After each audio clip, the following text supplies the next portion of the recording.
வணக்கம் வணக்கம் மக்களே. இப்போ நம்ம எங்கே இருக்கோம்னா கரெக்டாக அசோக் நகர் காசி தேட்டரில் இருக்கிறோம். இப்போ நீங்கள் இந்த எவ்வளோ தண்ணி ஓடுது, அசோக் நகரில் சாமர்கன்பேட்டு, சூளைப்பள்ளம், போரூர் இதெல்லாம் கடந்து தான் இந்த ஆற்று தண்ணி போகுது. மக்களுக்கு இதால் பாதிப்பு இருக்கா என்னன்னு தான் பார்க்க போகிறோம். வாங்க பார்க்கலாம். பார்த்துக்கிட்டு இருக்கிறது வந்து போரூர் அந்த சூளைப்பள்ளம் அந்த இதுலேருந்து வர தண்ணி அங்கேருந்து வருது.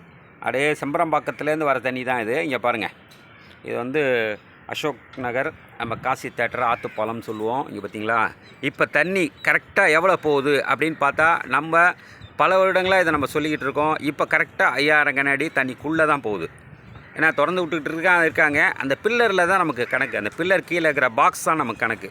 அதை பார்த்தா கரெக்டாக எவ்வளோ தண்ணி நம்ம போயிட்டுருக்கு நம்ம கரெக்டாக கணிக்கலாம்.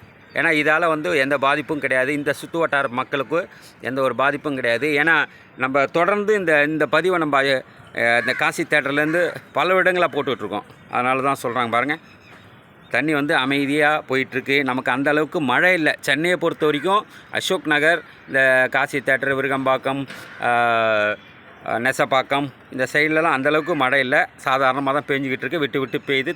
நைட்டு ஃபுல்லாக தொடர்ந்தால் பிச்சுன்னு அடிச்சிருந்தது மழை. அதனால் ஒன்றும் பாதிப்புகள் இல்லை. கரையோரம் இருக்கிறவங்க இருந்தாலும் கொஞ்சம் சேஃபாக இருங்க. எப்போது திடீர்னு மழை பெய்யும், எப்போ தண்ணி திறப்பாங்கன்றதும் ஒரு சந்தேகம் தான். இருந்தாலும் சேஃபாக இருங்க, பாதுகாப்பாக இருங்க. உங்கள் காந்தி. வணக்கம்.